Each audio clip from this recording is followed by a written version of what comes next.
Happy Monday, good people. Welcome to WWT Live as part of Women's Wrestling Talk, the #1 women's wrestling network on the planet. And on the heels of an amazing weekend, it's pretty safe to say that what happens in Vegas stays in Vegas and goes out to the rest of the world. We'll explain all of that and more on today's edition of WWT Live. Yeah, now I'm going to go off. This is Shayna, the Queen of Spades, Baszler, and you're watching Women's Wrestling Talk.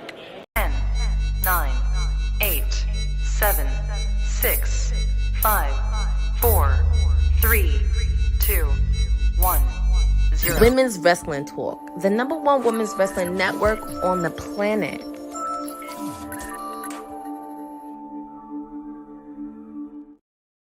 Happy Wednesday, good people. And not Wednesday, it's Monday. Guys, I don't know why this happens to me all the time. Like, I just can't remember the days. There's actually a real reason why. I can't fully go into it, but I can say it is Monday. Happy Monday, good people. I hope you're doing well. It's time for Women's Wrestling Talk, the #1 women's wrestling network on the planet. And this is WWT Live, where we're talking all things pro wrestling. And there was a massive weekend that took place. Again, I am Gerard Bonner, your professor, GB, Teflon G, whatever it is you feel like calling me today. Yeah, we got a lot to talk about. And I am not alone. I'm hanging out, of course, with the guy from That Wrestling Podcast. Jason's in the building. How are you, sir? Professor, hello. You doing good, sir? Yeah, man. It was a big sanitation, the Midwest Sanitation Expo took place this weekend. I was there all weekend long in Michigan and glad to be back to talk about Battleground and so much other stuff that we got going on for the show today. It's crazy. Yeah, it's really quite crazy, all the things that are happening. Shout out to Dylan. Indeed, it is Tuesday where you are, kind sir. I always love talking to you from the future. It is one of the best feelings ever. Matt, always a pleasure to see you hanging with us. Now, I am told we have a special guest joining us, and there seems to be preparation happening. So I'm going to try to wait until I get the green light to welcome them. Oh, we got the green light. Okay, so literally fresh from a trip to visit his constituents, and we actually have proof that he is indeed the mayor of Vice City. Said is it. Well, wait, before I do that, we have another elected official that's just joined us. I'm trying to save it because something is cooking. But our other elected official is with us. The councilman is here. Councilman Farrell's in the building. How are you, sir? I am tired. I have been going back and forth from, of course, Los Ricochet, Parkerville. It's been a hectic weekend, Professor. It's been a hectic weekend, but I'm glad to be here. Couldn't miss this Monday's episode. How you doing, Jason, as well, bro? Great to see you. What's up, man? How are you? Big weekend. Let's get big wrestling weekend and start it off. Yeah, it's a big one for sure. Always good to see you. All right, so let's officially welcome the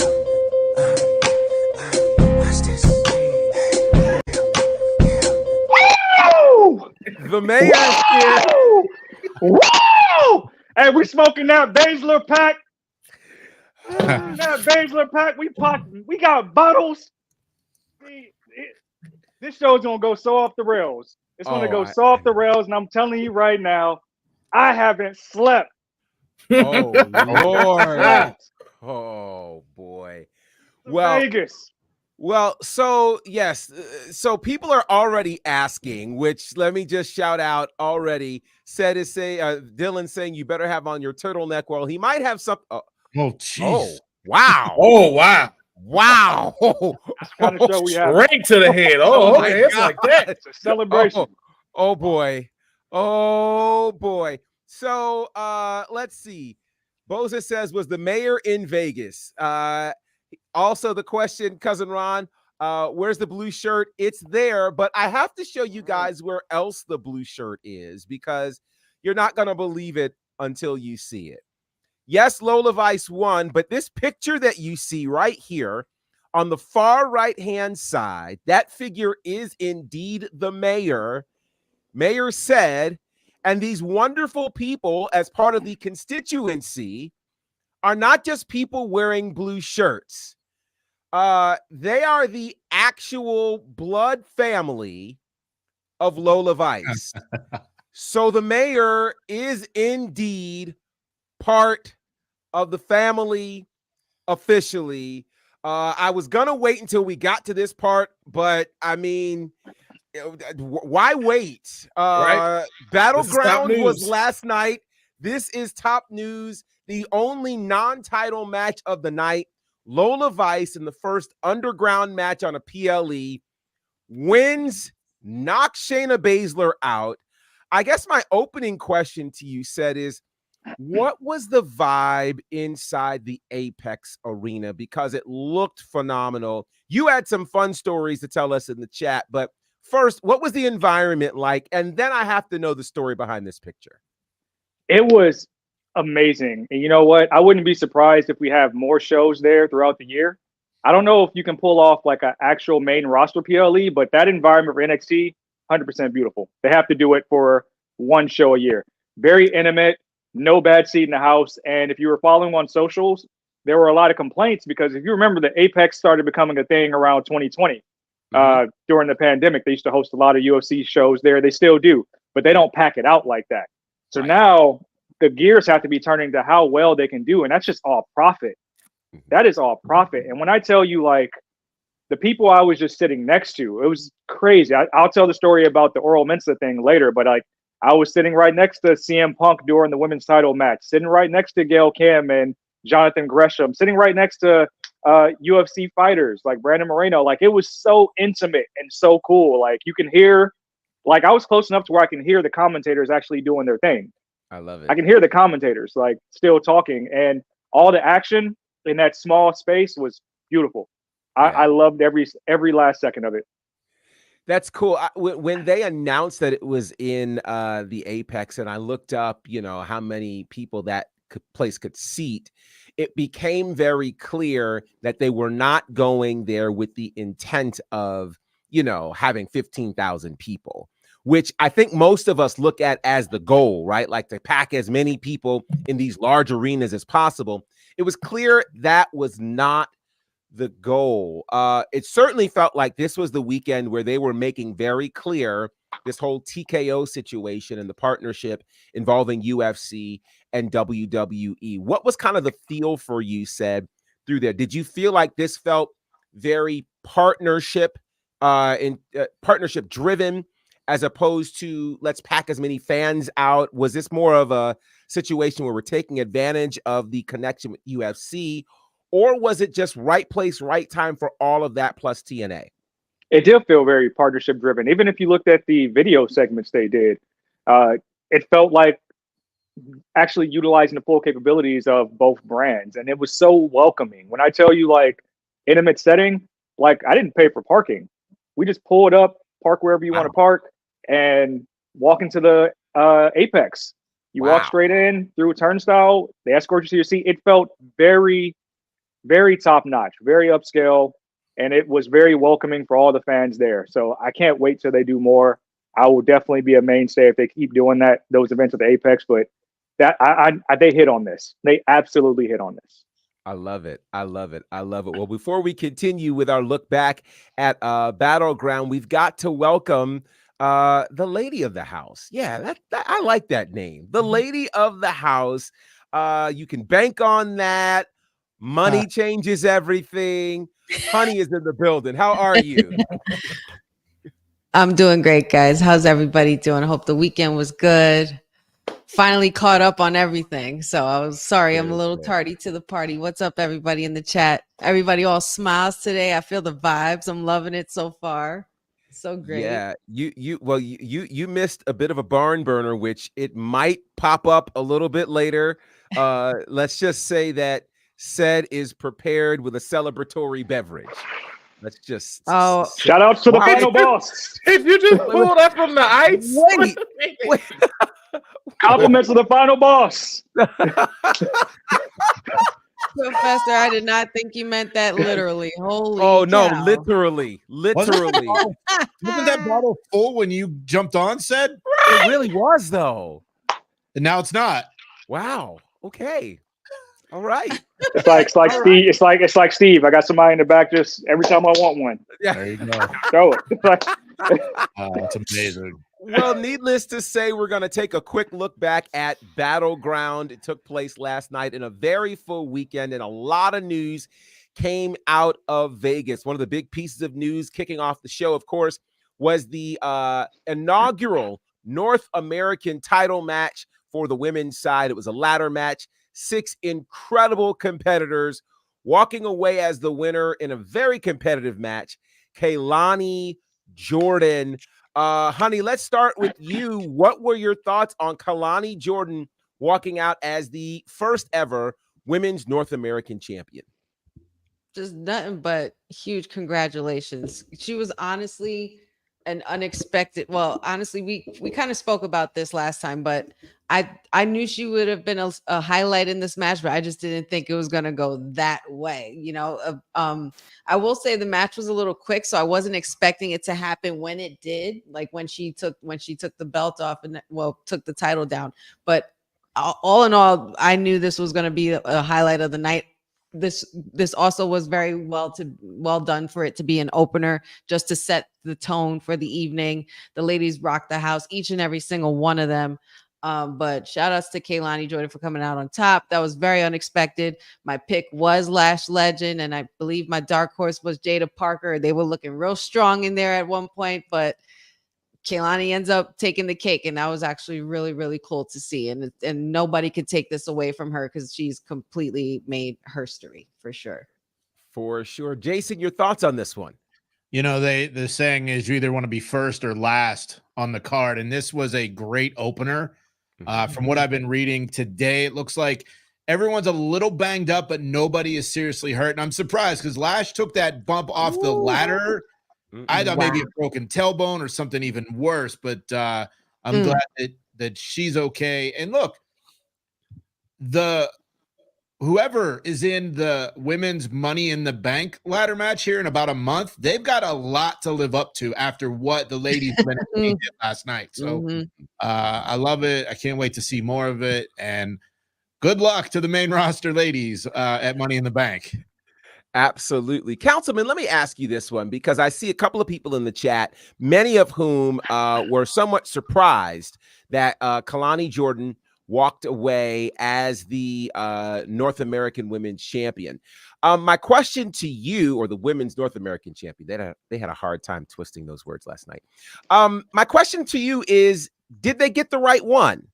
Or do you think somebody else should have been the first North American champion? I don't think so. And I'm going to say, I was kind of like Honey when she said, I was not expecting her to win. But for some reason, when she pulled down the title, it felt right.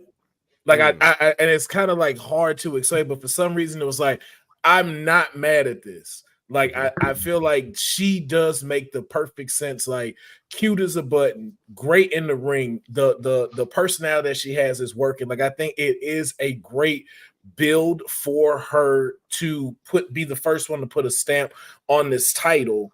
And I think people shouldn't be upset about it because just like how y'all said, this was a great opener. It wasn't too long, but I have to say that all of these women elevated after this match. Like I think Lash Legend showed you why she'll be a great women's champion.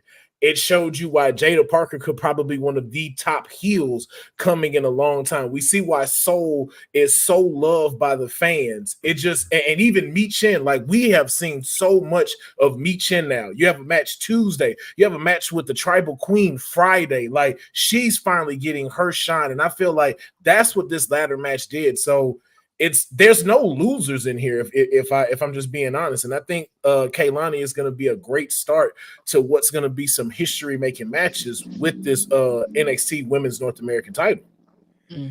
Said, I want to ask you, obviously, what was the feel in the room with Kaylani Jordan winning? And did the room kind of have someone else in mind in terms of who they thought could win this title?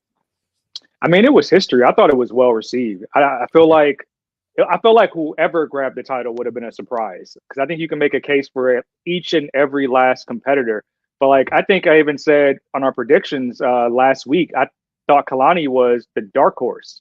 You got to keep in mind that slowly and quietly, they've invested the most in Kalani over these past several months, but it got derailed when Dana Brooke got let go from NXT.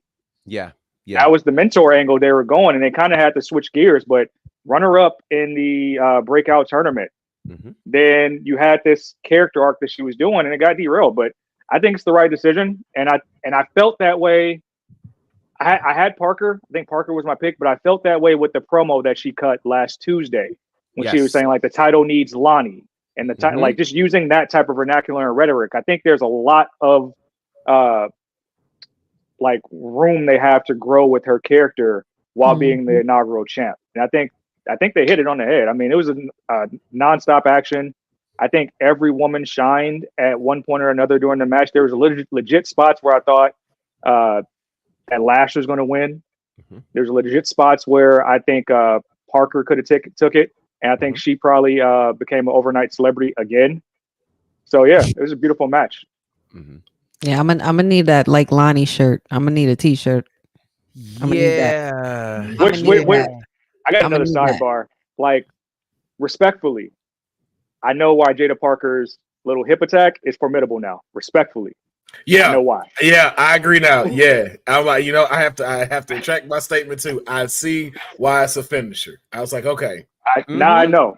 Now I know. Yeah. Like, yeah. If you didn't, now you do. Yeah. So let me. There's a particular comment. Dylan has a hot take. His hot take is, I don't think Miss Jordan has done enough to get a title, especially first ever. I'm happy to get proven wrong with the run. What do you guys think to Dylan's comment? I would argue who else had. That's true. That's true. Who else didn't do enough? I think you would have been surprised with whoever you chose. No matter what. Yeah. No matter what, because either one, no matter who was going to be chosen, they were going to be the first. Regardless of what was going on, somebody was making history. Didn't matter. Yeah, this is really, and I hate to compare apples and oranges here, but this is the long play. Like, I'm very serious about that transition into the her character. I can totally see it. Yeah. And I think what this proved too is with her winning and just again this match in general, I have no doubt that each and every single woman that was in this match is going to hold gold in NXT before they go to the main roster. That's what this showed. Yeah. Yeah, I will say this. For one, of the 6 women, only one of them had held a title at some point, and that was a very short and unimpressive tag title run for Fallon Henley during the 2.0 era, which most people probably forgot. To me, I think it would almost be unfair to say that she hasn't done enough to get a title and yet praise Obafemi, who is the men's North American champion, who did even less to get his title shot. He won the breakout tournament in his 3rd or 4th match ever, and boom, he cashed in and is the champion. I think the North American Championship right now is really much like what the intent of the Intercontinental Championship was. It's the title that shows who's got next, and we get to watch the rise of that person as they're going up to become whomever they're going to be, and think about it, whether it was Adam Cole, the very first champion, Carmelo Hayes, who's got obviously a connection to Kalani Jordan, or several of the others, we see people who have held that title. Damian Priest, who's the current world heavyweight champion. We can run down the list of the people who have held that title, Johnny Gargano, and several others who have held the North American Championship that has positioned them for greatness. And I think we get to see this brand new crop of stars on the men's and women's division go through that North American title division and become stars. And I think that that's a great thing. So to me, I don't know that this was having to do enough. I think all 6 of the women that were in there were already proven. They deserve the right It's not like they were handpicked. They won matches to get in. They competed in a combine. They did all these things. So I think it's going to be great. And again, it just shows why the NXT women's division is as competitive as it is. Pretty exciting. All right. Oh, yeah. So a big win for Kaylani Jordan, a big win also for Axiom and Nathan Frazier, who retained their championship, defeating the Good Brothers.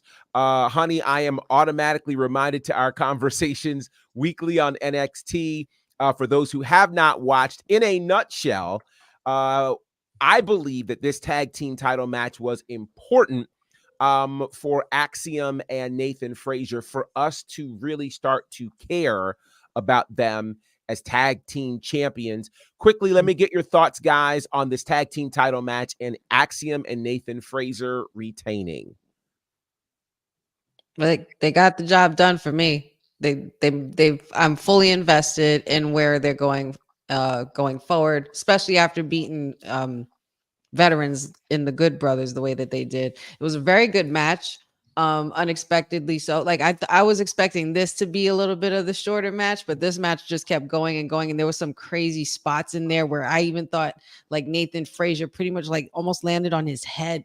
There was like a few times where it was just a little crazy there for me, but it got really it was really well done. The Good Brothers always shine the way they do, and they always help put over the younger talent and continue to do so. So shout outs to them for doing that, even though they didn't win the only tag titles that they haven't won.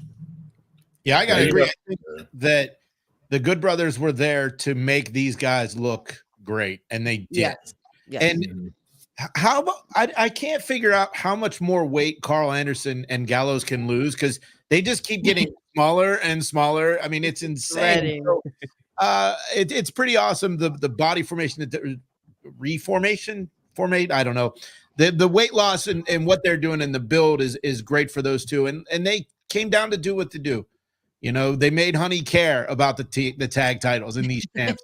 And I think they're a fun team. I can't remember the guy from the Axiom is somebody from NXT UK, right? A-Kid. Mm-hmm. A-Kid. Mm-hmm. So like there's those little jokes, where Frazier will say something about his face, and Axiom will make a comment about his face, but we can't see his face. Like I like that just subtle humor and stuff. But these guys are great in the ring. The match was fun, little long. You're right, Honey. But the Good Brothers do what the Good Brothers do. So yeah, me, I'm a big fan of the Good Brothers, man. The OC is near and dear to my heart. But just to y'all point, this made me believe in Axiom and Nathan's as a tag team. I didn't see them no more as two individual stars they put together. It's like, yeah, they did exactly what I was saying that they need to do. Like, you are going to have to bring it. You're going to have to pull everything out the playbook to be able to defeat the Good Brothers. And that's exactly what they had to do. Yes, I even though I did want to see the Good Brothers win, to Dylan's point, but I think also what this helped do was also show why the Good Brothers are one of the greatest tag teams in the world. Fact. And at any time, if they did really want those tag titles, they could take them and they could finally have that. But it's not something that's needed. And I think, too, just with this, just continues to spotlight the OC a little bit more, because now we're seeing the Good Brothers again with AJ Styles being on SmackDown. So I have no doubt that we'll start seeing them in SmackDown tag team action again, with just how good they look and how well they put these two boys over. So again, to y'all point, match was a little longer than expected, but it wasn't boring. It wasn't slow. Both teams did a phenomenal job. And it just really again, another match that elevated both sides. Yeah. Yeah. And I think that's the key. Dylan is hot over here. Like, I was just looking, and I'm like, wow. So for the people who can't see and who are only hearing, Dylan says that Axiom and Frazier retaining irritated him. He's asking, what are they doing with the Good Brothers? Then he said to break up Axiom and Frazier, then give me the best of 5 series. Good Brothers need and deserve a title. And then followed by saying they're the greatest jobbers in the world. I am annoyed. But I gotta say that if you break up Axiom and Nathan, then their stock drops because then where do you place them? Because I don't see Axiom as a North American champion. And then Nathan is probably going to be NXT Heritage champion, and then that's going to be about it. Like they haven't gotten to the point where you can have them do a solo run just yet. The fact that they proved that the fact that they can be tag team champions, it's now building their stock up. But I wouldn't mind seeing that later down the road. But this is the best fit for them to consistently remain on television. Speed title is in their singles futures. I disagree with that, and here's why. A-Kid was pretty phenomenal in NXT UK. If you go back and look at those runs, and Nathan Frazier has a place as a single star. They was doing just fine before that. And if you want to break them up, because the thing is, like, they're not a real tag team. I think that's why fans get annoyed, is that you push people together and then you push real tag teams down the card. The thing about Nathan is there is a space for him right now as the best high flyer in the company. Oh, yes. Easily. And we'll talk about that later with a vacancy that might be open, but he can easily slide in that spot as somebody that you want to see for, like, the same reasons you love Braun Breaker, for as fast as he hits the ropes, the things that he can do that nobody else can, he slides into that spot as a spectacle. So that's why he can be a single star.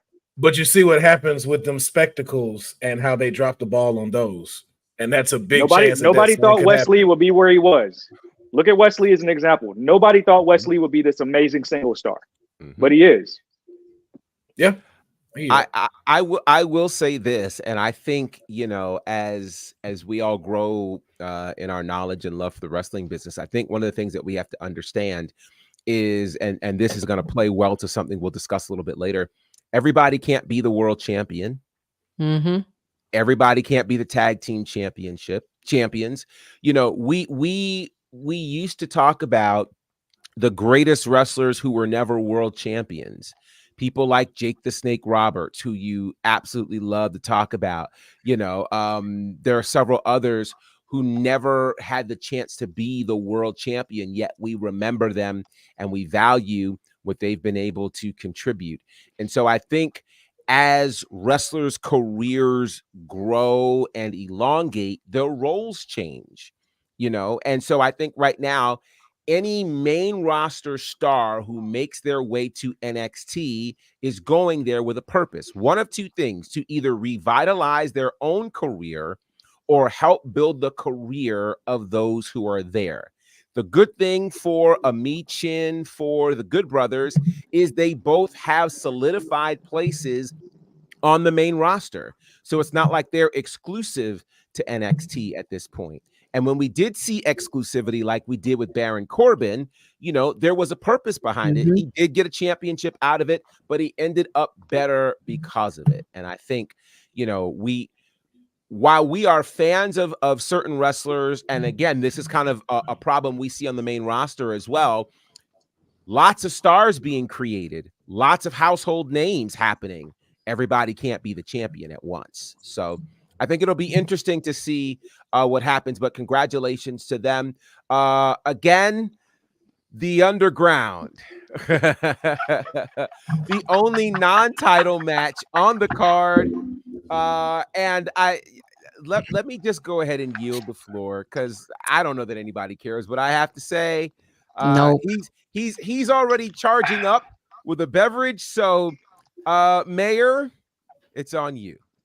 Man, what can I say? What can I say it hasn't already been said? Mrs. Underground.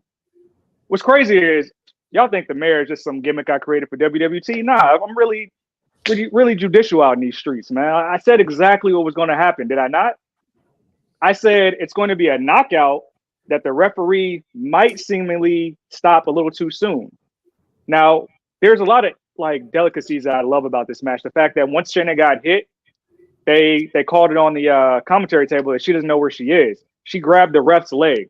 So if you watch a lot of MMA fights, when people are dazed off, they reach for the person they see. She thought she was grabbing Lola's leg. But a lot of the spots in the match, and shout out to I think I put it in the chat, shout out to Lights Camera Faction. They were a part of the ring crew for NXT Underground, doing different spots, the table spots, things like that. This is a well done match. And I think I saw, what's my man's name that used to be a part of the Vaudevillains? He's in TNA now. Matthew Raywald. Yes. Yeah. He said, shout out to NXT for taking a thing that failed on the main roster and making it theirs. Underground is a thing that's going to be a staple in NXT for a long time. And you have Queen of the Underground now. For all those people that thought that Shayna was going to come down, it's the same theme that we saw with people like Michin in the first match, with the Good Brothers in the tag team match. These people are coming down not to revitalize their career, but to help elevate the next stars of tomorrow. Mm-hmm. And Shayna did that. If you saw all the presentation with the build up to this match, all the press they were doing on MMAfighting.com and all these other partner sites, ESPN, things like that, these interviews that are going on, they showed Shayna's name in the hallway on the shirt. Like this was like a real build up. So much so that after the match, they did legit post-fight interviews. They did. Legit post-fight interviews where Shayna was saying, like, I like the performance I had, things like that. This is here to stay. I'm happy that the ladies are getting their shine, but I'm more so happy that the elevation of Lola is going to continue. And that's now her match. We talked about the fight pit with Matt Riddle and the people before. That is her match. Fun fact. We talked about the story about the family earlier. I was talking to her pops, and her pops is trying to talk to Sean about getting her to run that match with Ronda before Ronda left. Could you imagine if that happened? That'd be fire. So that's the trajectory that Lola's on. So it's like, it's not just some gimmick. They really see a star in the making with her. And I didn't get to answer this question earlier, but the fun fact, and shout out to Andreas Hale. He's a great journalist for ESPN.com. Somebody who I hope to mentor me. We had a great conversation after the show for a while. And a producer comes up to me and was like, hey, I like your shirt. And that was one of the producers. And then Mama Vice said, hey, I like your shirt. Then the producer taps on her shirt was like, hey, Lola Vice's family wants to take a picture with you. I said, shit, you don't got to tell me twice. That's awesome. Snapped some pics up, was talking with Mama Vice, talking to Master Loretta, her pops, about how her and her sister Natalie, who had her first pro fight last year, have been training and fighting since they were 2 years old. Had a great conversation. Beautiful people. I know Natalie recently moved out to Los Angeles. She has her own podcast called Running with the Punches. Make sure you guys go subscribe to that. But beautiful things from Vice City all around. Great showing under the ground. And the spectacle it was, like, I can't say enough by how well they did. With even showing Shayna training with Jamal Hill before the actual fight. Yes. It was just beautiful. To a T, it was beautiful. And then, I'm not going to lie, it was a pro Lola crowd. Like, it wasn't the sea of blue I wanted, but it was a very pro Lola crowd in that audience. So just a great match. I have a question too. Speaking of people that were around there, maybe I'm wrong when I saw it, and maybe Mary, you could correct me, but was the All Caribbean Wrestling Women's Champion Maserati in the around the ring? Was she there as well? Yes, was that she her? Was. That was her. Okay. That was absolutely her. Shout out to her then, because I was looking. I was like, "Is that her?" Mm-hmm. That's dope to see. That was really dope to see. And, and what an amazing week for Maserati, who kind of went viral by taking that crazy kick from Queen Aminata on Ring of Honor Thursday night. But to be there with her Thursday night and then to turn around and be at the Underground Sunday, huge look there for Maserati, the All Caribbean Wrestling Women's Champion. Really excited about that. You know what's interesting, and I know why they did not bring it up. I love the UFC. Like, I've been to about 20, 25 shows over the years. Shayna Baszler is 0-5 in the UFC. She was Ronda's #1 pick in the Ultimate Fighter. And for like March Madness terms, she lost to a 16 seed, Roxanne Modafferi. So it's just, I feel like Lola could have used that in her trash talk or the lead up. Like, why are you here? You've never won here. Now, Shayna Baszler is a female MMA pioneer for sure. But once she got to the UFC, she just went downhill. So, like, I know why they didn't bring it up, but I feel like that could have been something in the build. We knew that behind the scenes. We just wanted to be humble in the lead up, but we did what we said we were going to do. We said we were going to knock her out and we're going to throw that ass in a circle. and it happened twice.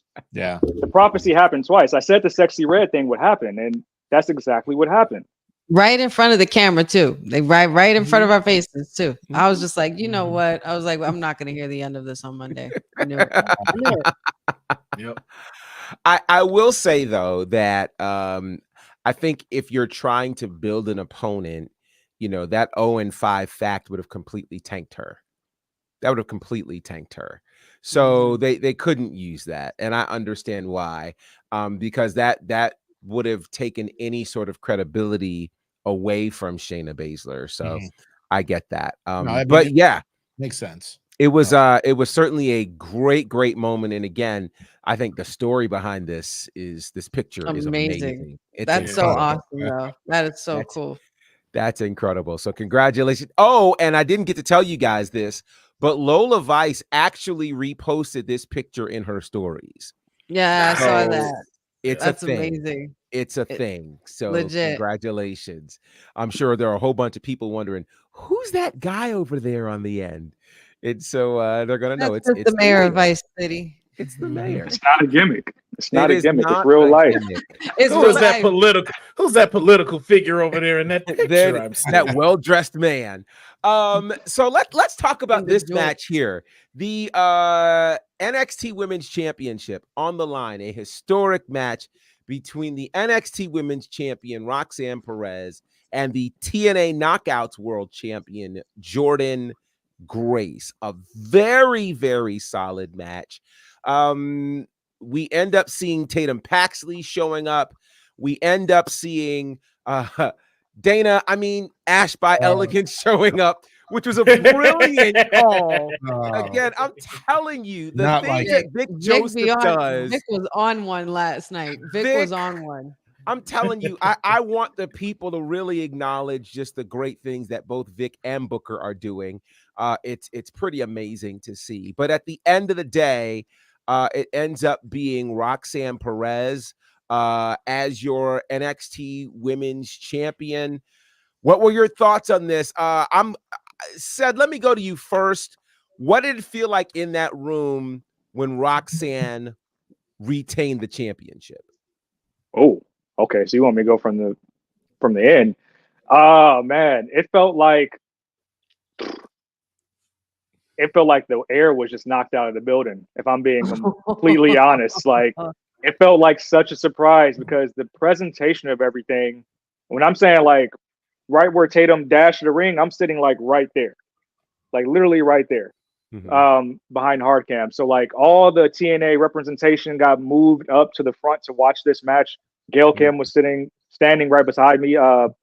The entire match. CM Punk came out to watch the match, sitting right there. So like everybody was heavily invested in this match, and I think nobody expected that ending.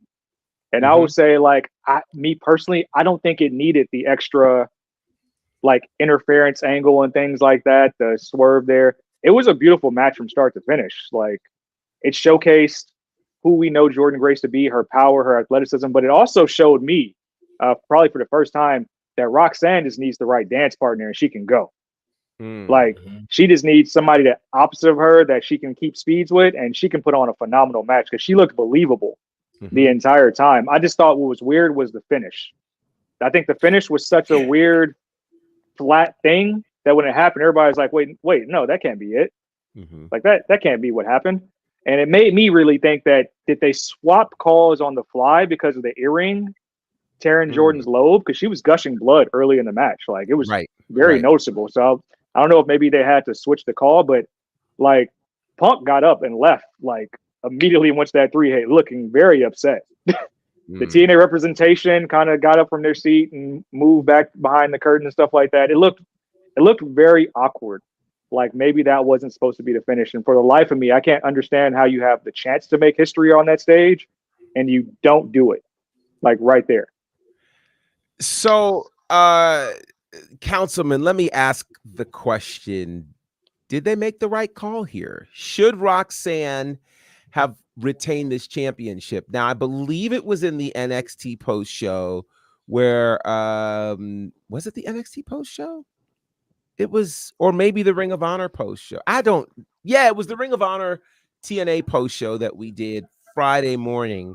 where one of the viewers kind of argued me down and said that there's absolutely a way that Roxanne could and should retain this championship.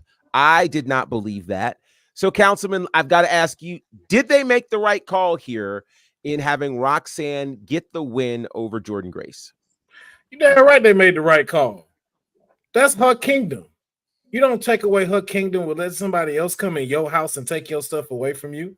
She is the dominant champion. And like I said, I want to see the closed circle where Cora Jade takes the thing from her. Now, don't get me wrong. I will agree with the mayor. I did not like the ending. I felt like it was very Ultimate Warrior like, because I feel like she didn't sell Juggernaut. Like, she got hit with it, got up, then hit Pop Rocks, and then that was it. And I was just like, you didn't sell the so like y'all said, I think something went on where it changed and altered the finish where they had to kind of end early, and that's what it kind of seemed like. It seemed like that wasn't the official ending, but I don't think Roxanne should have lost her title to here, and two, just for the simple fact that it wasn't title versus title.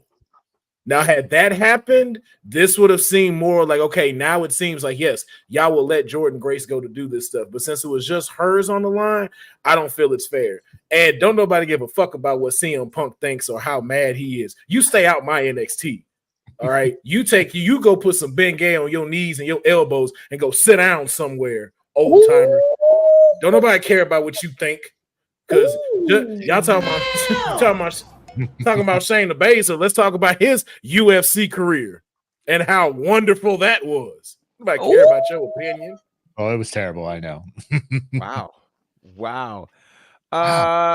Jason, did they make the right call here? Yeah, I think so. I mean, that match was so much fun. And I was traveling, so I knew what happened before I actually watched it. And even though I knew the result, it was just a great watch. I'm glad that the earring didn't cause like an early stoppage or something like that. But originally, like, I thought maybe Jordan wins and then Roxanne shows up Friday at the TNA event, wins it back, but maybe Roxanne goes to TNA Friday to try to win Jordan's belt, just like that get back of Jordan showing up at NXT trying to take her title. Now, of course, it's going to be Ash, maybe Tatum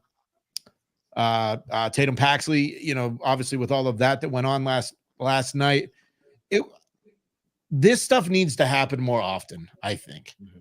And I really enjoyed it. So whether for me, whoever won, it didn't matter. It was just an enjoyable match and I loved it. And the story was good too, because none of us saw Jordan Grace coming out 3 weeks ago to accept the challenge.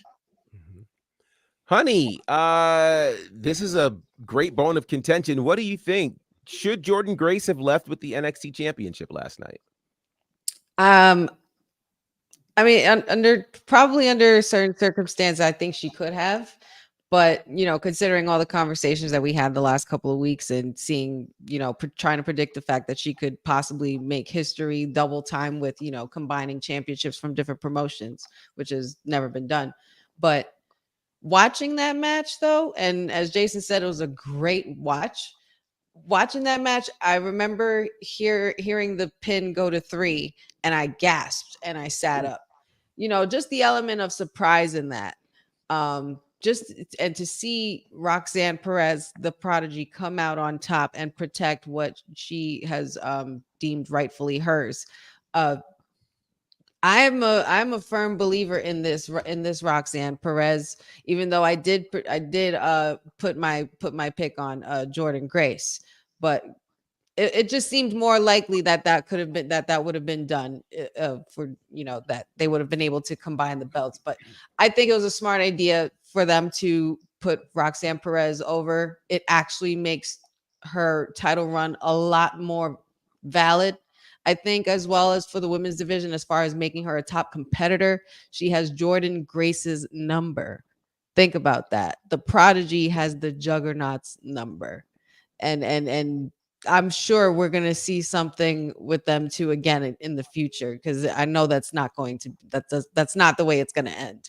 But shout outs to Roxanne Perez for coming out on top. It was a really, really, really intense, good match. And Roxanne held her own. She really, really did. She thoroughly surprised me in that match.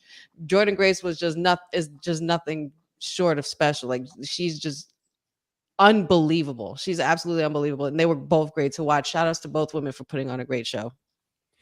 So I will say this. I've been very vocal about my thoughts on believing Jordan Grace would win this championship.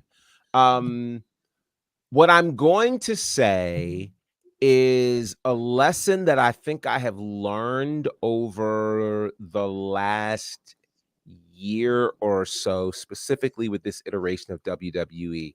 And that is, we can't throw, because I know a lot of people are saying this partnership now looks like the AEW partnership. And let me go to what Dylan said. This partnership should be to elevate TNA, not bury them like AEW did. What was the other? Boza says, if this is a partnership, Jordan should have won it. Let me say this. I feel like, number one, in terms of eyes on TNA, that was absolutely done. Tons of eyes on TNA. A large group of people had never seen Jordan Grace on this kind of platform before. Secondly, history was being made by welcoming a TNA talent for a one-on-one match against a WWE star in a WWE PLE.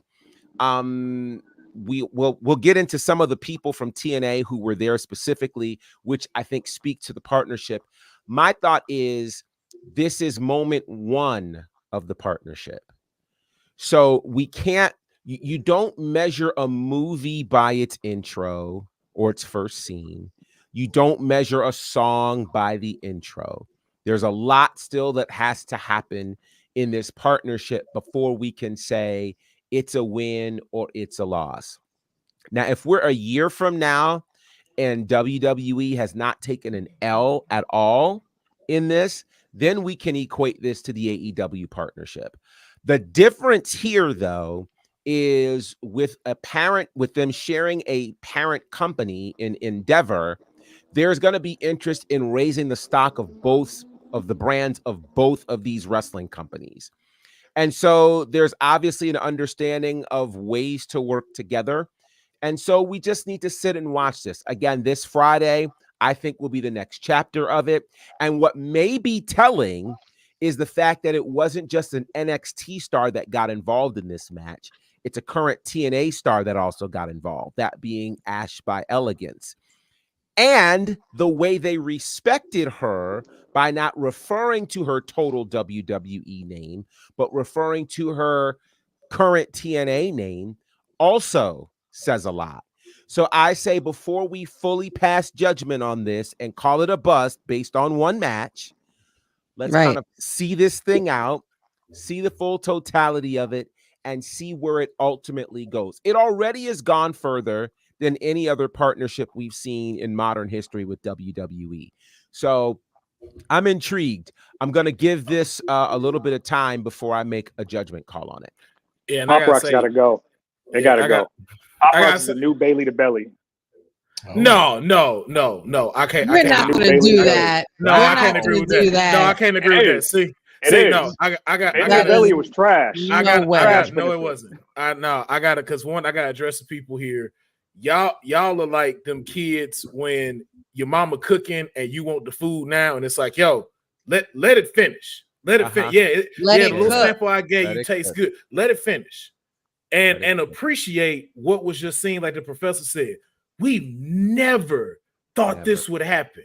A TNA star on a WWE PLE. Several of these other stars being highlighted and shown, like, let's take that in for a second. This is WCW Invasion vibes. And let's enjoy that. And for Roxanne, it ain't no Bailey to Bailey. Let's face it. We haven't had a standout NXT women's champion since the black and gold era. And that is what Roxanne Perez is doing. When Roxanne Perez walks off, she will now be the talk of being one of the greatest NXT women champion, because just like they said, Shayna Baszler is still considered the best one. Asuka still the best one. We haven't had nothing since then. until we got Roxanne Perez. And I think that should also be acknowledged as a reason why she also went over, because that chapter deserves to be closed in a proper way where she stands tall and leaves something for everyone to start to climb up to try to change, to try to get to being whoever is going to be the next NXT Women's Champion. Yeah. Let's not forget that Mandy Rose would have been the longest reigning NXT champion if she wasn't here in chat room showing feet. Let's not give Roxanne She showed more than feet. that much credit here, you know? Yeah, nah. Showing a lot more than feet, Mandy Rose might still be champion right now if it wasn't for that. But I think the caliber of opponents that Mandy Rose was against, 2.0 era versus this era, think about the roster. Think about the roster at Asuka's time. Think about the roster during Shayna's time. Think about it during Roxy's time. Mandy, like, we kind of knew she could run through that roster. Roxanne, we weren't expecting her to run through the roster like this. And not a heel Roxanne at that. Exactly. We weren't even expecting a heel Roxanne. This was technically supposed to be Cora Jade and Roxanne, which we know is going to come soon. That's probably going to be the end of it. But I think that we, like you said, Professor, we need to, and Councilman, we need to appreciate what's in front of us, because everybody's so quick to drop titles and to just switch up and, heel turn and this, that, or move up to the main roster. As far as Roxanne's concerned, this is the main roster for her. Look at how high she holds this title to a very high standard. She's wanted this title since she was 13. Yeah. They also did something last night that I've not seen them do in reference to any NXT championship. When they were doing the tail of the tape between Roxanne and Jordynne Grace, they referred to Roxanne as having 2 world title reigns, referencing her NXT championships. That's the first time that an NXT championship has been referenced as a world title. So I think that that's very interesting and could be a sign of what's to come. All right, we got to move because we still have a lot to cover, including this. And I really want to take just a handful of minutes to talk about this Obafemi guy. Oh yes. Wow. Obafemi. OB. Wow. Yeah. Immaculate. What an immaculate performer. Just a freaking ticking time bomb. Once you throw him, he's ticking his way into the ring. Once he gets in that ring, boom, all hell breaks loose. He was definitely the highlight of that match. It was awesome. I mean, not to take any credit away from the other competitors, of course, but I'm glad he won. He was also my pick. I don't see how you beat this guy. Seriously. No. Like, if it was going to happen, last night would have been the best chance because he wouldn't have had to take the pin to lose the title. But man, this guy's amazing. And he's very young in his career too. So he hasn't been wrestling a year yet.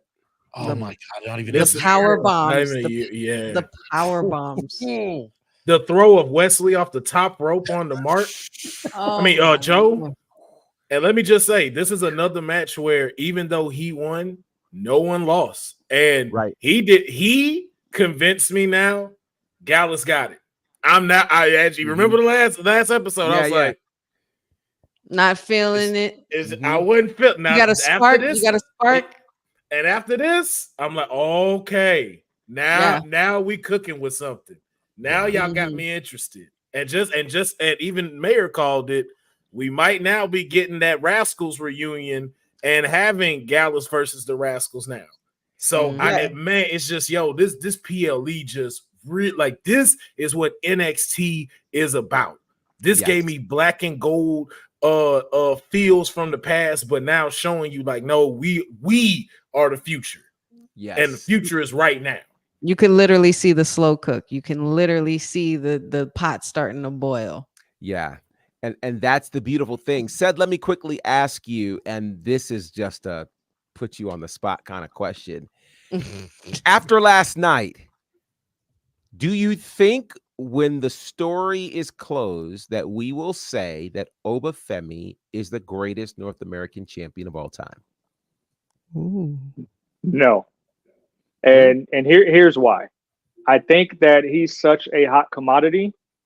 And he's already getting a rub from a lot of main roster superstars that we're going to see him take the jump a lot sooner than people would have imagined.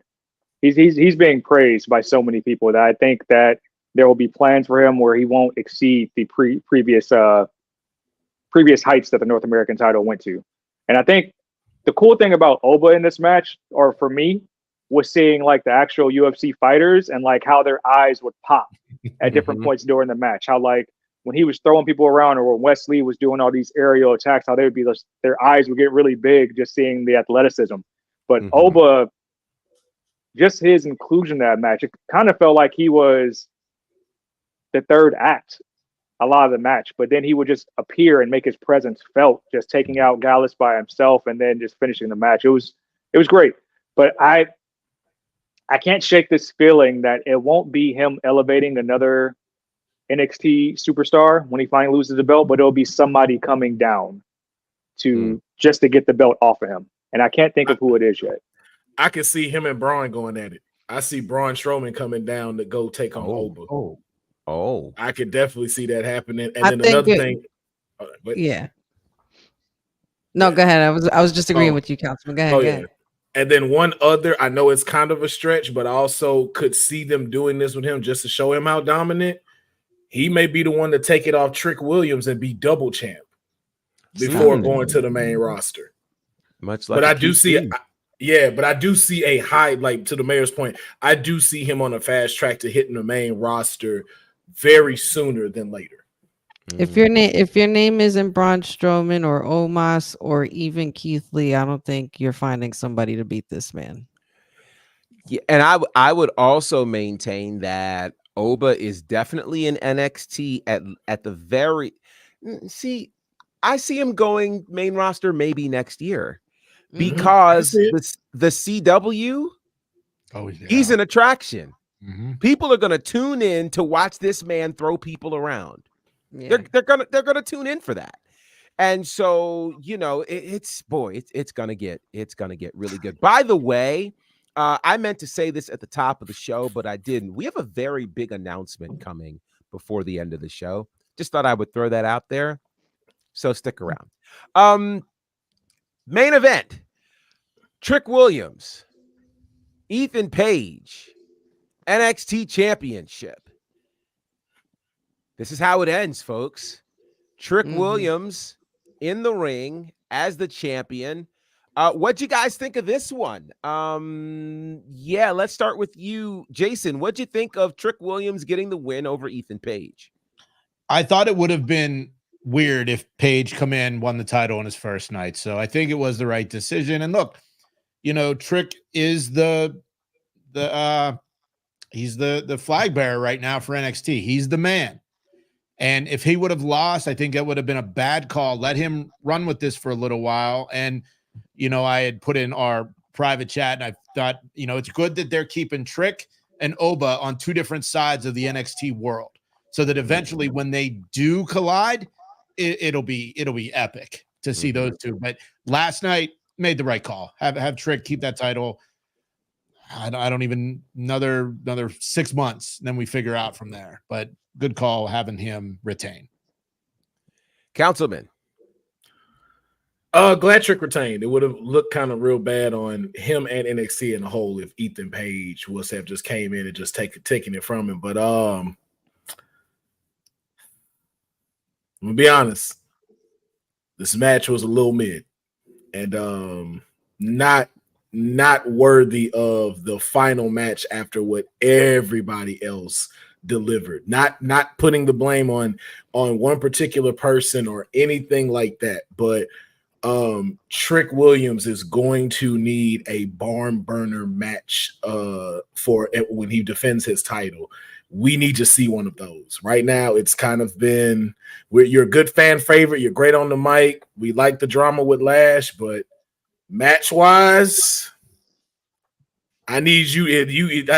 I need you to give me a heat wave. No, you know, pun intended. With the next PLE that's coming, I need to see why, outside of charisma and being a fan favorite, why in that ring you deserve to be NXT champion.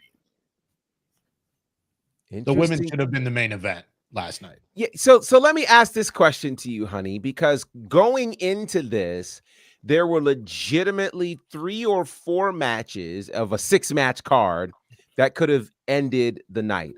At one point, we thought it could have been the Underground. At another point, it could have been the women's ladder match. When we found out about the match between Roxanne and Jordan Grace, I personally thought that was going to be the main event. Were you surprised that the match with the smallest amount of buildup ended up being the main event, or did they get it right in having this as the main event? Considering that it's Trick's first title defense, would it have looked bad for Trick to have not been in the main event on his first title defense? Yeah, I mean, if you're trying to, I mean, if you're making Trick Williams the face of this division and the face of this roster, you're gonna have to put him in the main event, and especially for his first title defense. So, do I think it was right? I think from a business standpoint, yes. From an entertainment standpoint, and from what I was watching as a viewer, I personally thought maybe another match could have been a main event, and this could have probably been like right before that. But regardless of what, we wanted Trick Williams with the title. We want to see him defend it.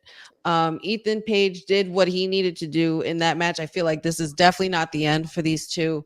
Ethan Page was actually really good in the ring as well. Though the match, and I understand, Councilman, to your point, it was kind of mid, but like as far as what you meant by mid, like I just think that I don't think it was that mid. I still think it was a solid match. And, we needed to see Trick Williams in this light. We need to see him build up. And this is the result that you get for what happens when you walk around with a very big ego. You get tricked. Nice. I see what you did there. Nice. I see what you did there. Well done, honey. Well done. Well done. All right, Seth, I've got to ask you, man. You were there. What did you think about this as the main event? What was the feeling in the room?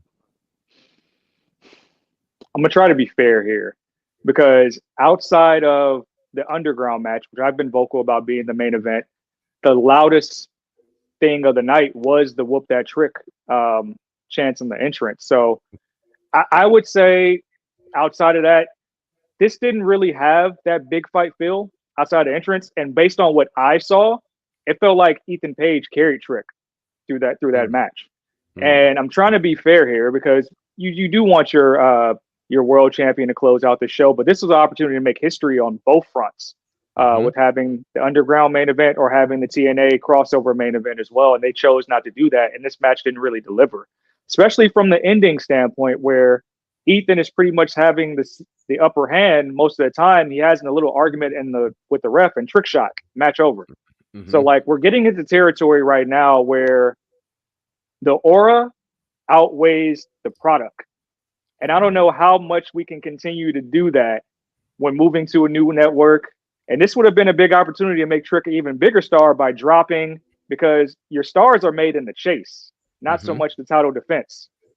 So like, having him on that chase with Ethan Page, and from my vantage point, because I don't think this has came out on socials yet, but this is done with Ethan. Now, I don't think that did much to elevate Ethan at all. I don't think there will be another get back moment or anything like that. He came into the company, got a title match, his first shot, and lost. Because if you've been following all week, this man has been getting attacked by Earl Mensah on site. Everywhere. And again last night.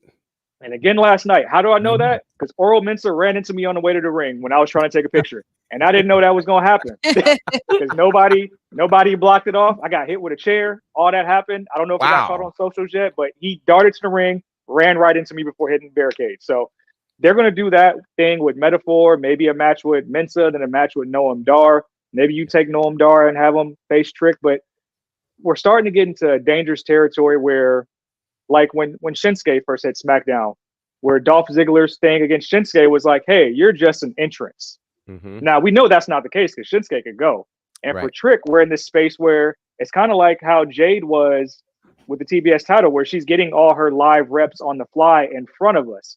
And I don't know if that's always the best case scenario for your top star. So something has to give. This is, oh man, I have so many additional questions I want to ask. And we got a couple of other things to get to. I am healthy, and I'm not going to sue the WWE for what happened. I will put that on record. Jesus, but Earl, we own you. Just know that.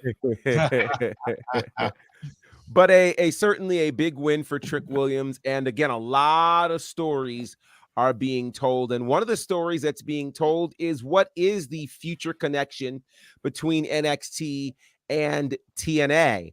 And as we see here, TNA was well represented. Of course, you see Jonathan Gresham along with Gail Kim. You also see Ariel Schnurrer and Anthony Ciccone, who is the president of TNA. So some very significant people in the TNA organization present last night. Again, I've mentioned before, Vegas is kind of an unofficial home for TNA.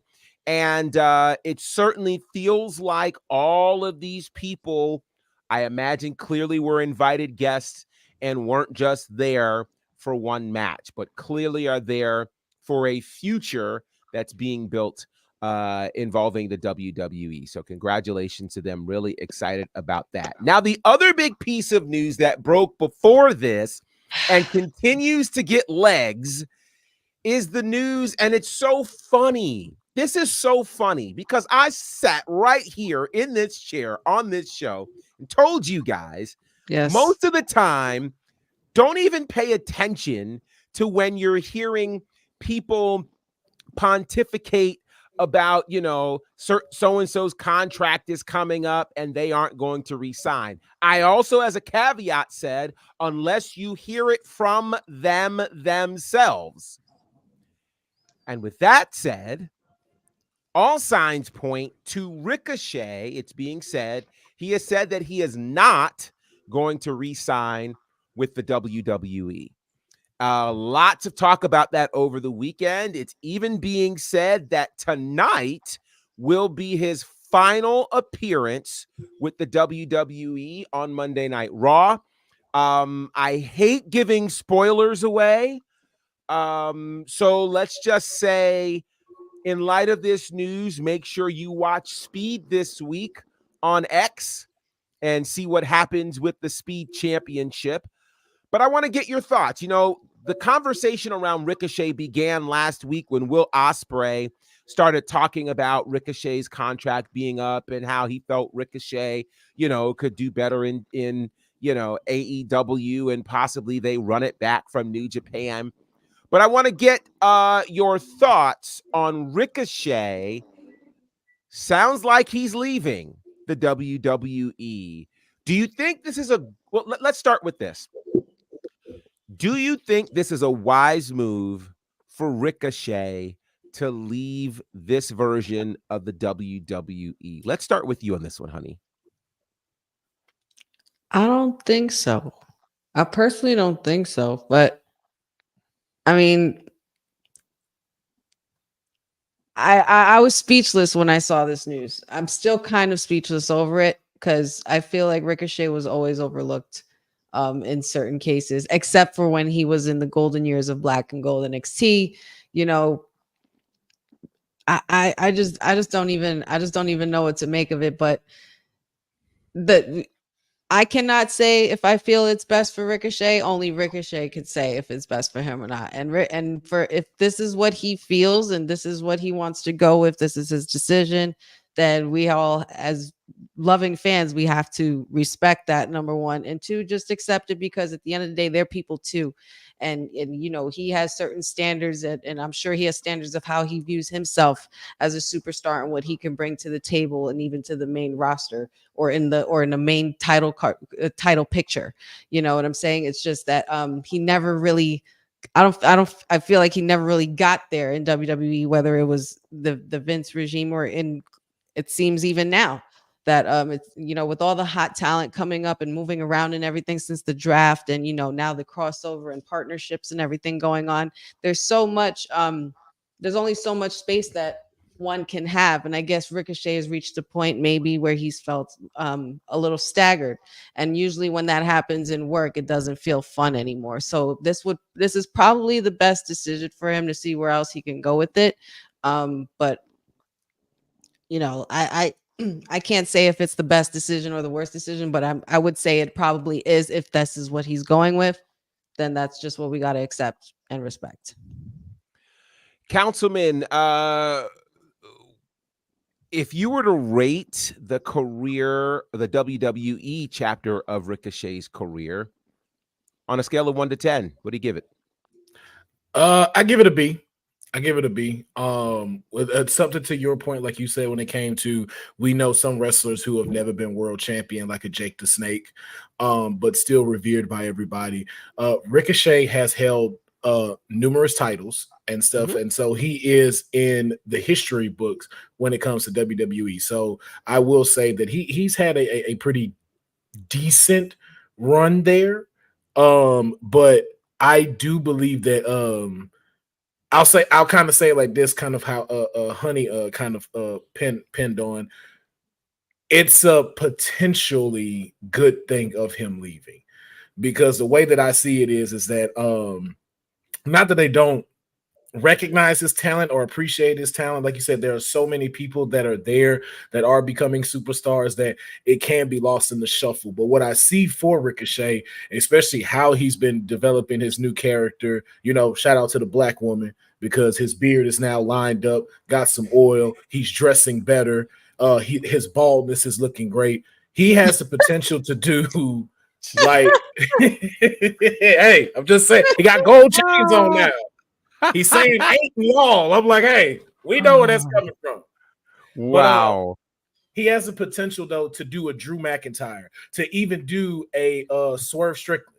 I could see Ricochet as an AEW world champion and being able to show that he can pack out a house as a main eventer and then potentially be able to come back to WWE and be seen as a higher caliber than the mid card that they've kind of set him at now. So, but it's it's just the potential of what it could be.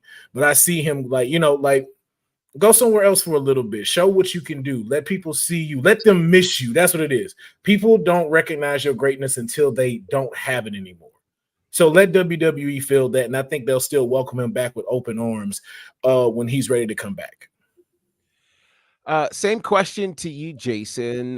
Rate the WWE career of Ricochet 1 to 10. I'd say 7. I mean, he's won a lot of titles. He's made probably more than enough money, and he met his wife or, fiance. So like those things are all important, but think about, Councilman nailed it. Cody Rhodes left, and look what he went away for a few years, became a bigger name, came back. Now he's the biggest star in WWE. Ricochet has been doing AEW style years before AEW was even a thing. He could walk in there like the godfather of that style and the matches we could get.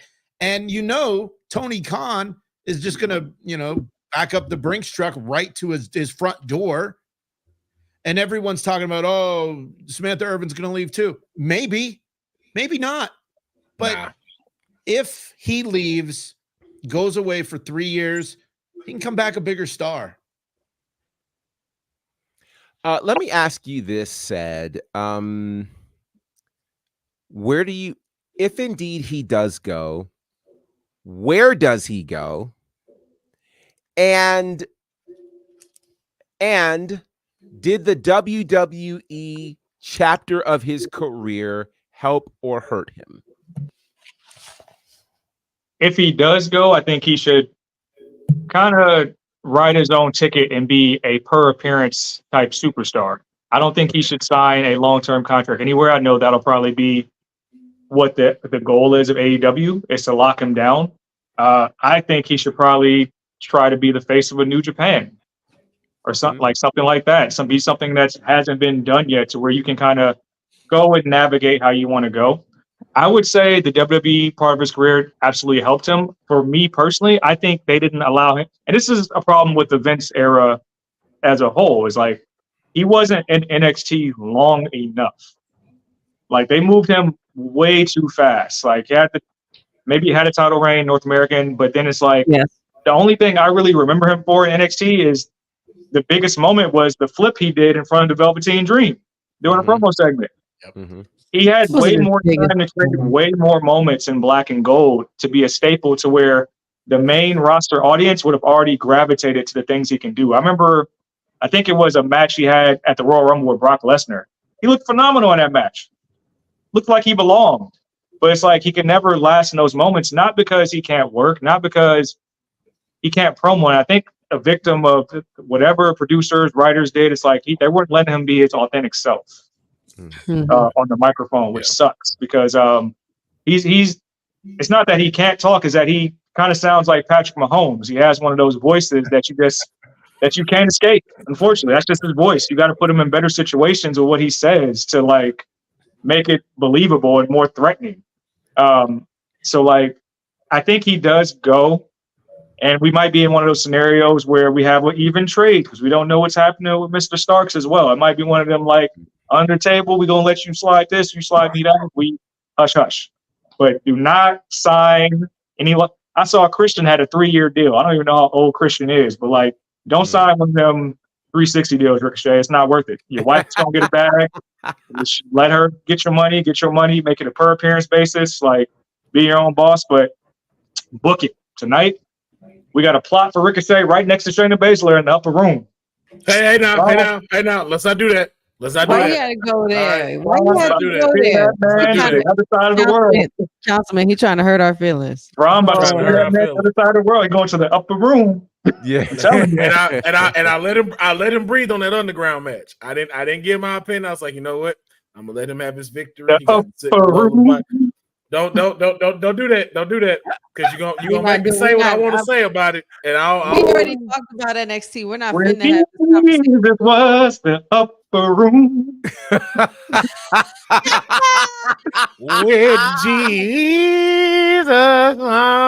Dang it, man, shoot. We're You know about you to can't see, help but sing along to that we're song. about to see an otherworldly spear tonight. I'm telling you. Oh my gosh. So it'll certainly be very interesting tonight to see what happens with Ricochet, and if indeed it's his final night, how that will be handled in this new era, because this will be kind of the first star to leave under the new era kind of on their own terms. So this will be interesting to see how that happens. So all of this talk of people leaving, there's a talk of Ricochet leaving WWE, possibly going to New Japan. And then there's a talk of this guy, Hikuleo, Yes. coming from New Japan. He's apparently done with New Japan, and there's talk that he's coming to WWE. For those who do not know, Hikuleo is also the son of Haku, which makes him the brother of Tama Tonga and Tongaloa, who are both new parts of the bloodline. Hikuleo is like 7 feet tall. He is the man responsible for retiring Jay White from New Japan. He's a multiple-time tag team champion. He's held numerous titles over in New Japan. Do you think Hikuleo is on his way to the WWE? Said. I got to meet Hikuleo at the Resurgence press scrum last year, and to quote Pat McAfee, that is one big SOB. That is a large man. And I love this. 64. I love this because this is like a different look for the bloodline once he shows up, because there's not any like 7-footers or anything like that, 7-foot Samoan. It's very rare to see something like this. If you know like Pacific Islanders, Samoan culture, very freaking rare. This is a large dude, very well put together, and he's been improving in the ring a lot over the past few years. Like the match he had with Kenta last year in Long Beach, great match.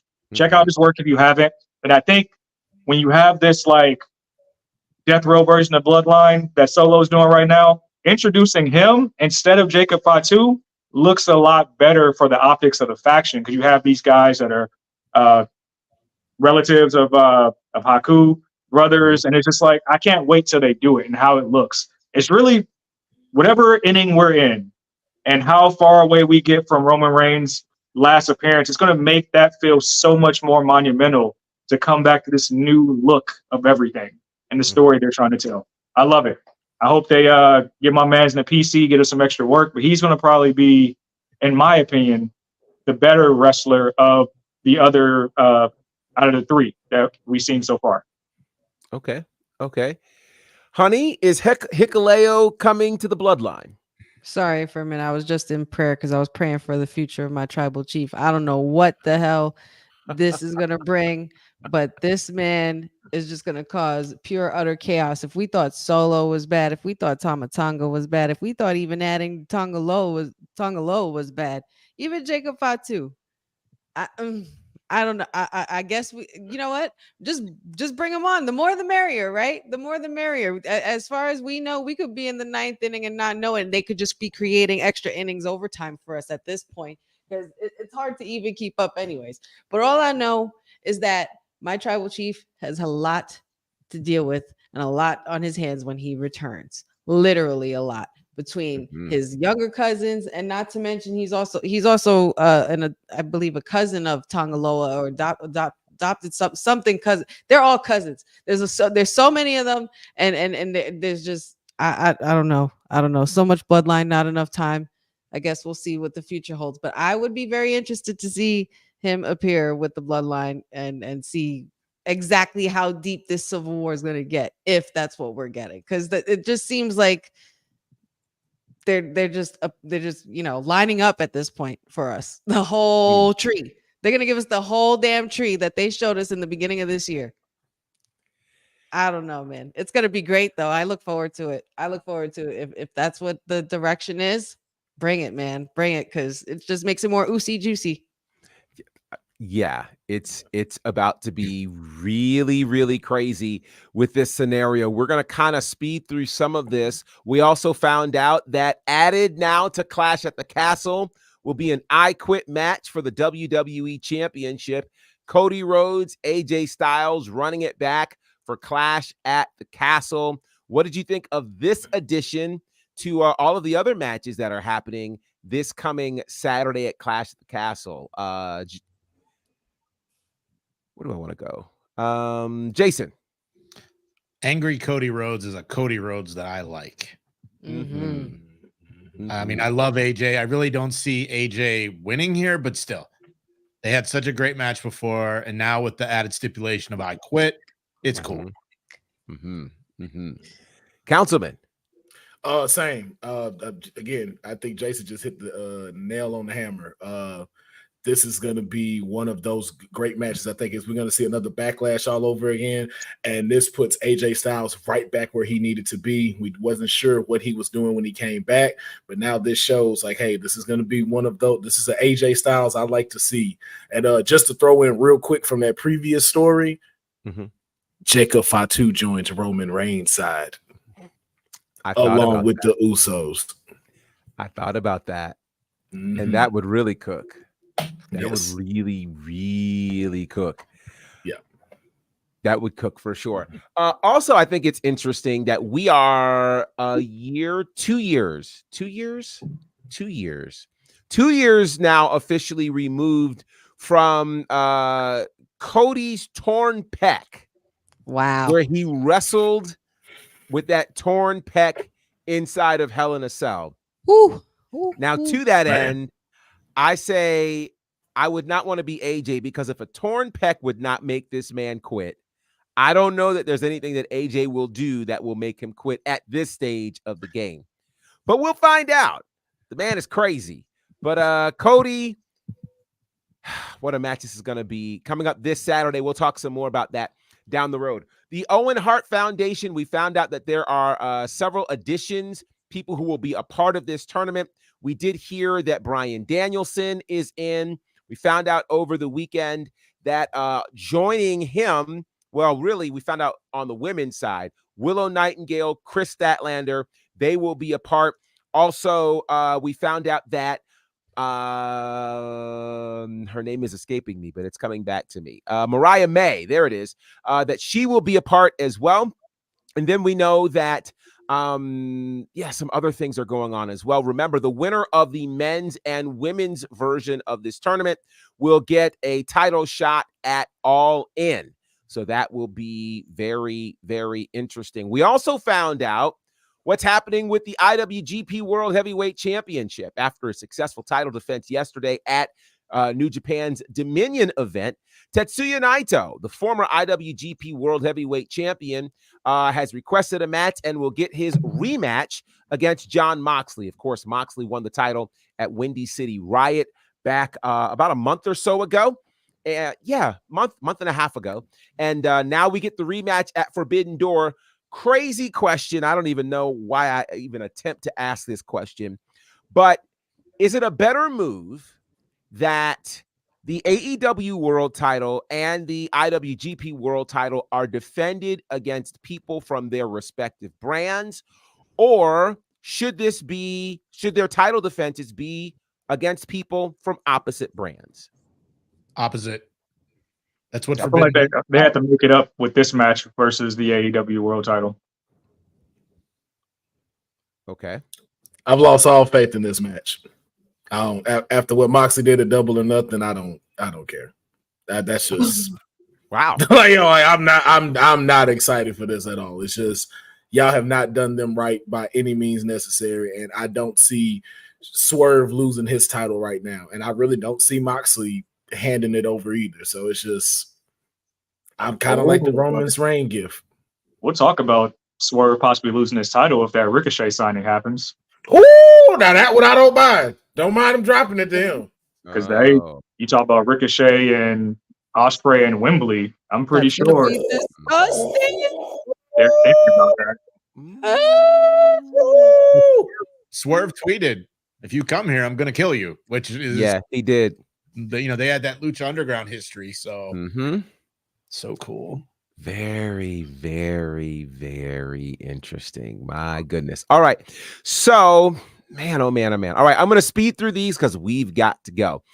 Congratulations to Damian Priest and Zelina Vega, who were both prominently featured in an amazing parade yesterday, celebrating Puerto Rico Day in New York City. We love to see this. There's a great, and I do mean great, Instagram reel and coverage from Damian Priest on his Instagram page, and WWE did a great job of covering that as well. Speaking of WWE, there are multiple playoffs happening right now, including the NBA and the NHL playoff. You know, the WWE usually creates a special belt for whoever the winner is. Well, this is the belt that is being created to honor the Stanley Cup. And this belt will be available for anybody to be able to purchase. So pretty cool. Of course, they have that partnership with the NHL and Major League Baseball, where they're doing specialized championship belts for each of the teams. This is for the Stanley Cup champion. So this is pretty cool. And let's take a look at Monday Night Raw tonight. We only know of 3 matches, which says almost anything can happen on a 3-hour edition of Raw with only 3 matches announced. Sami Zayn taking on Otis in a non-title match. We're going to run back the semifinals of the Queen of the Ring tournament, which cooked so good. Io Sky and Lyra Valkyria will go at it one more time. And then this match, which, good Lord. Oh, You already Ilya know. Dragunov. You already know. Oh, this is going to be disgusting. Oh no! Ilya gets attacked backstage. Ricochet takes his place, and then dies. Again, Cedric. Again. Braun sends him to hell being Jacksonville. Hey, not too much. Not too much on Jacksonville. Not too much. That's where my father's from. Not too much. This is going to be great.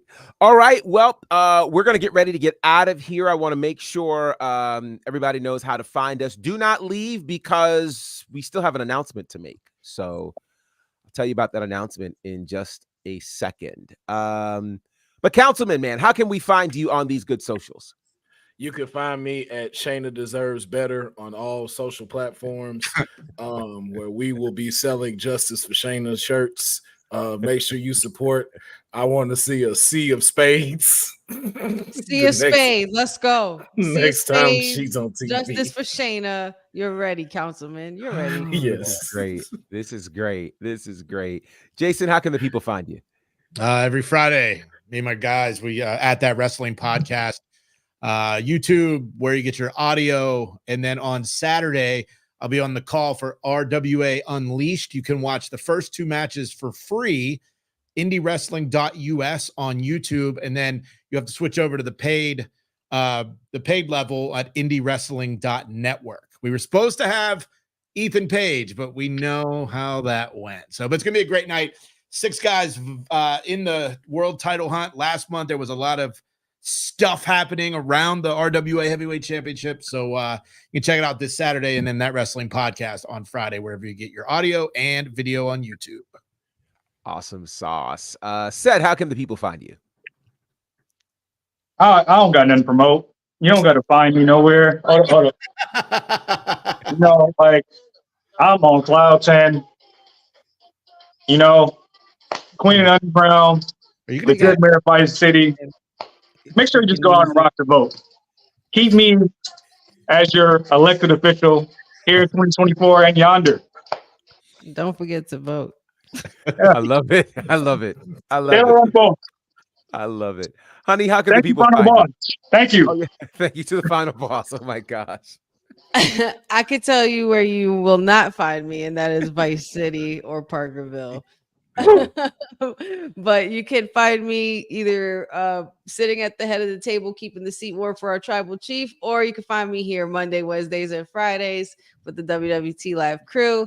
Don't forget to check out every Friday. We have our Honey SmackDown watch along, as well as our NXT post show Wednesday mornings. Awesome. Of course, you guys can find me at Bounderfied across all of the socials. You can check out my commentary work. We just had a big show with Southern Honor on Friday. That show should be up very soon on IWTV. Also, check out my work with IWE, also on IWTV. Plus, and guys, don't leave yet, because I'm telling you, I've got a really cool announcement that's coming, and I'm doing it with great authorization. I'll tell you about that in a second. What else? A lot's happening this month. Ashe Wrestling, June the 22nd. I cannot wait for that. Main event, Shelton Benjamin, Jonathan Gresham. That's going to be crazy. Big shows coming up with All Caribbean Wrestling as well. Looking forward to that. You can check all of the things out at AsheWrestling.com. YouTube pages for All Caribbean, Nightmare Factory, Turnbuckle Championship Wrestling. Really, really cool things are happening there. In terms of women's wrestling talk, WWTalkPod is where you can find us on the socials. WWTalkPod.com is what's happening with the website. And I told you I had an announcement. This isn't even my announcement. This is by orders of our tribal queen, the head of the table here at WWT Live. TK Trinidad, the real TK, has authorized me to make a really, really cool announcement. We can now officially announce that we have a brand new sponsor coming on board for WWT and for all things women's wrestling talk. And I want you guys to make some noise for our brand new. So yeah, Dylan doesn't know. I'm telling you guys, this is an exclusive announcement courtesy of TK. Our brand new sponsor is All Caribbean Wrestling. Yeah. All Caribbean Wrestling has signed on to be a sponsor of Women's Wrestling Talk, and that is really awesome to see. And of course, they've got a big event coming up on Saturday, June the 29th, just a couple of weeks away. It's called Baja Bash. It's going to be crazy. Everybody you see on this flyer will be present, including Mark Henry, the ACW heavyweight champion. The Pope will be there. Lindsay Dorado will be there. Kenny King, Maserati, Patrick Clark, he will be there, and many, many others. It's going to be amazing. If you want to take a trip to Nassau, Bahamas to witness this live, definitely do that. You can get tickets for the event at bajabash.eventbrite.com. You will want to be there for this. This is going to be crazy. Baja Bash is part of All Caribbean Wrestling. All Caribbean Wrestling, brand new official sponsor here of Women's Wrestling Talk. Super excited about this. And again, you guys can check out all things going on with All Caribbean Wrestling at allcaribbeanwrestling.com. You can also check them out on the social streets at All Caribbean Wrestling on Instagram and on Facebook and on YouTube. Lots of great clips there from several of the events that have been happening throughout the year with All Caribbean Wrestling. So definitely check that out. Congratulations again. We are so proud to have All Caribbean Wrestling on board with what we are doing here at Women's Wrestling Talk. So shout out to all of you in the chat. You guys rock. Eric and Matt and Special to Nobodies and Cousin Ron and Boza and all of the good people. Eric and I'm missing some people, I'm sure, but we see you all. We appreciate you all. You guys absolutely rock. Keep rocking with us. We keep telling you big things are popping off here at Women's Wrestling Talk. You know why? It's because we are the #1 women's wrestling network on the planet. Peace. Thanks for joining WWT. Don't forget to like us on all social media platforms at WWTalkpod. Like and subscribe on all video and audio platforms, like yesterday, my G. And check out our website at www talkpod.com. Thanks for watching Women's Wrestling Talk, the #1 women's wrestling network.